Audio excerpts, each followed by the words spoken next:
Verse 25 says, husbands, love your wives just as Christ also loved the church and gave himself for her, that he might sanctify and cleanse her with the washing of water by the word, that he might present her to himself a glorious church, not having spot or wrinkle or any such thing, but that she should be holy and without blemish.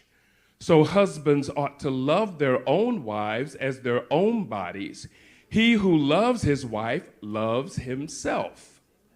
For no one ever hated his own flesh, but nourishes and cherishes it, just as the Lord does the church. For we are members of his body, of his flesh, and of his bones.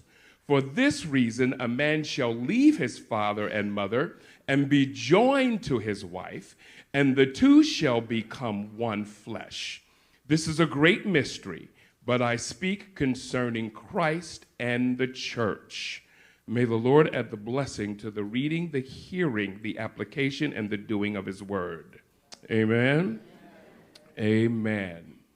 So here we have the Apostle Paul addressing the church at Ephesus. Amen. Is that Jesus calling? Paul writes this letter from prison to the church at Ephesus and is reflecting on the contributions that he has made in reaching those that were not Jewish and expanding the church of the living God. Paul marvels that this new multi-ethnic family of God, consisting of both Jews and Gentiles, is unified under the banner of Jesus Christ and is able to live together and coexist with one another in peace and harmony. Couldn't we use that today? Paul challenges the church at Ephesus, as well as the 21st century church here, to respond to the gospel of Christ by how they/we live out our daily lives.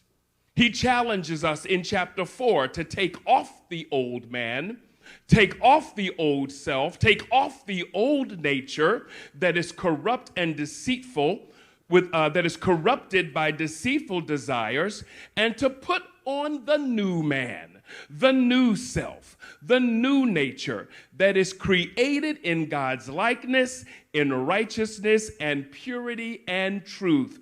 Tell your neighbor, take off the old man. Oh, come on, tell them like you mean it. Take off the old man and put on your new man. Amen, amen. He admonishes us to exchange lies for truth, to exchange anger for peace, to exchange theft for generosity, to exchange gossip for encouragement, and to exchange revenge for forgiveness. We are further encouraged to live a life in the Spirit by doing three things. One, we've already done. Speaking to one another in psalms and hymns and spiritual songs and making music in our hearts to the Lord. Two, always give thanks to God for everything. And that is everything. Okay? I might not thank him for the thing, but I will give him thanks in the thing. And last but not least, he's requiring us to submit to one another in the fear of God. And it is this third point that Paul explores more deeply within the context of marriage, the submission part. Now, he starts with verse 22, where he addresses the wives and their responsibilities, but that is not my assignment for you this morning. Don't worry, ladies. Pastor Sherry's coming next week, and she's got something for you. So this morning, we start with verse 25, where he says, husbands, love your wives just as Christ also loved. Oh, come on. You're going to help me preach or not? Amen. Let's try this one more time. Husbands, love your wives just as Christ also loved. Not as your father loved your mother, but as Christ loved, not as your brother loved your sister-in-law, but as Christ loved, not even as Bishop loves Pastor Sherry, but as Christ loves. Amen, amen, amen. Now, all of these may provide wonderful, healthy, inspirational examples of love between a husband and a wife, but none of them serve as our standard in the text. Here, the Apostle Paul makes it crystal clear that Jesus and Jesus alone is both the model and the motivation for us as husbands to follow when it comes to loving our wives. So husbands, don't get silent on me. And don't kick me out of G-Men's group. Husbands, love your wives just as Christ loved the church. It's important to specify the kind of love that Paul is talking about when he refers to Jesus's interaction with the church. Because the Greeks were not limited with only one word for love. They recognized that there were a variety of ways in which they expressed their love. One of the ways was with the word eros, which is erotic love. It represents sexual passion and desire. Now, this Greek word doesn't really appear in the New Testament. However, it is very commonly used among Greek culture, and it is explicitly illustrated in the Songs of Solomon, just in case you want some good reading.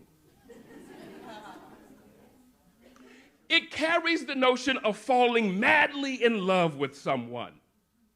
And eros certainly has its place in the marital relationship, let all the couples say. Amen.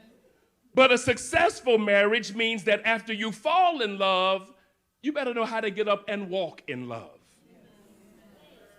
Oh, I'm going to say that one more time. After you fall in love, you need to know how to get up and walk in love. Amen. Phileo is another one of the words that the Greek used, and it stands for brotherly love. Love that represents friendship, and it depicts loyalty to your friends, sacrificing for them as well as sharing your emotions with them. It signifies the love that is shared between parents and their children. It includes the love that siblings have one towards another, and it is the kind of love that Jesus had for his disciples and that the disciples had for one another. But eros and phileo are neither of the kinds of love that Paul is referring to. He's actually referring to a more higher form of love.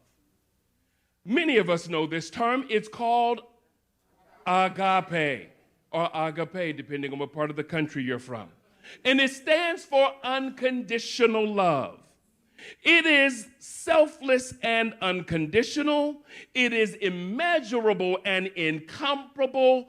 This love is not contingent upon the value or the worth of the person being loved. It is not dependent upon what the initiator might potentially get back in return for this love. This love is expected even when it's not reciprocated.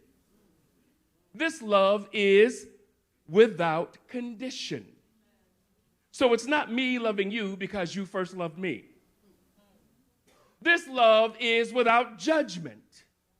So I'm not looking at a set of criteria to determine whether you're worthy of this love or not.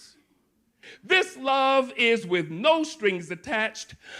This love is with no hidden agenda, and this love is with no ulterior motive. So husbands, we are charged to love our wives unconditionally, without judgment, and with no strings attached. It's quiet in this Presbyterian church. Don't blame me, blame the word.